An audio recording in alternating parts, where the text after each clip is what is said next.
I remember my own old grandmother, and the face of her was all wrinkled and old like this.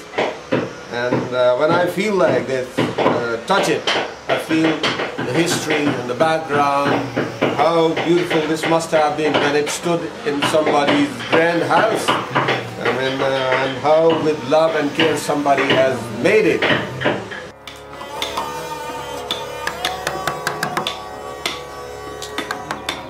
This is the aging process. This is just like the human face. This is after 100 years. This might be more than 100 years old, but the wood has now shown its face of old. Look at it. For me, this is very beautiful.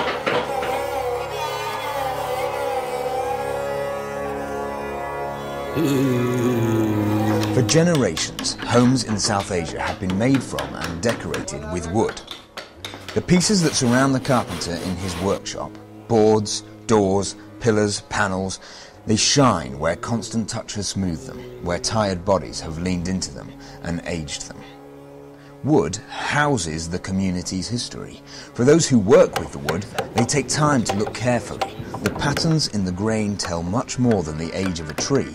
They tell stories of forgotten men and forgotten ways of life.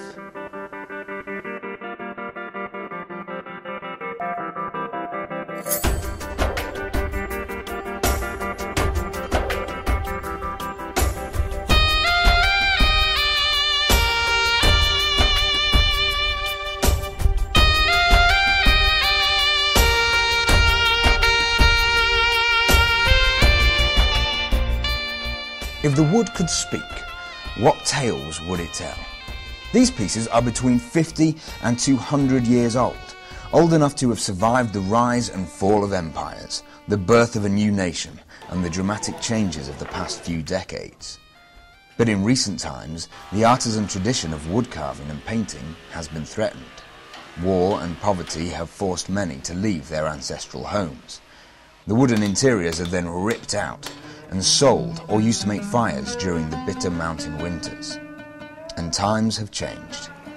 In the place of handcrafted wooden pieces, the younger generation prefers to buy cheap imported furniture made of plastic and metal.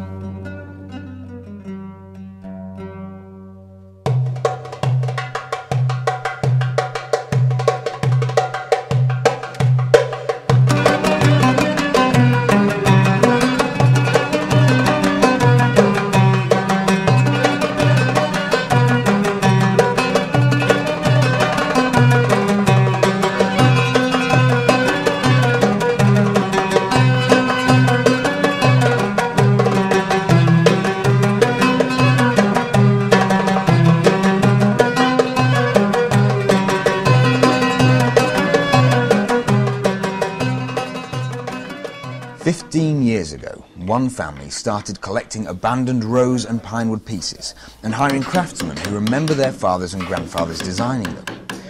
These men painstakingly restore the richly coloured wood and rework it into striking new pieces of furniture.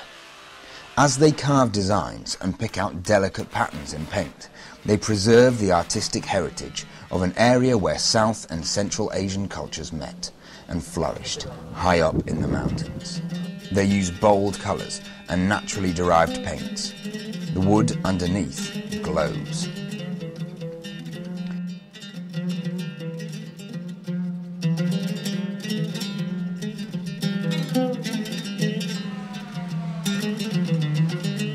The craftsmen now work in 4 separate workshops and collect wood from around Pakistan and Afghanistan. In 2010, 3 young men in Germany founded an export business called Behali in order to bring this furniture to a wider market and share this unique cultural heritage with the wider world. Those who buy the furniture cherish it as beautiful in its own right, but also see it as a treasure trove containing the memories of those who made it.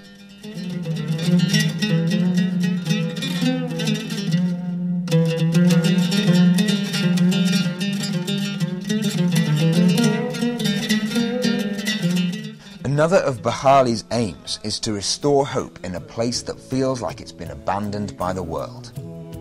Many of the carpenters and painters are from remote valleys where extremists hold power. Wars and religious conflicts have left the younger generation without opportunities to grow, without hope. Men who have inherited arts passed down from father to son now see few opportunities to benefit from such skills and creativity. Behali's goal is to give these people access to a bigger market, thereby enabling them to build a better future for themselves and their families. As a company that believes in ethical trading, Behali will ensure that each worker gets paid a fair salary and makes a profit on the items they sell.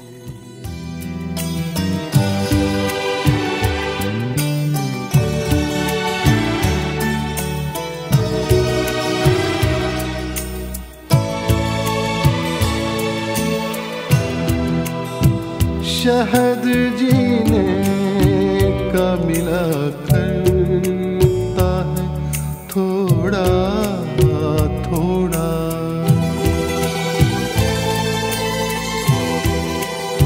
शहद जीने का मिला करता है थोड़ा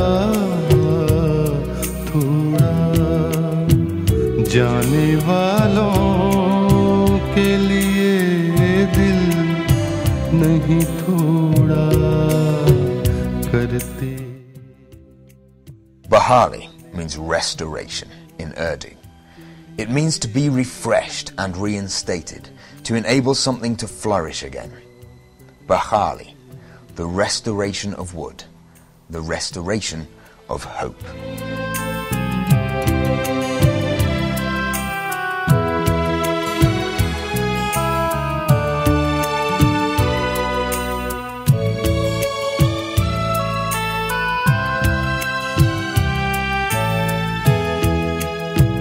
लग के साहिल से जो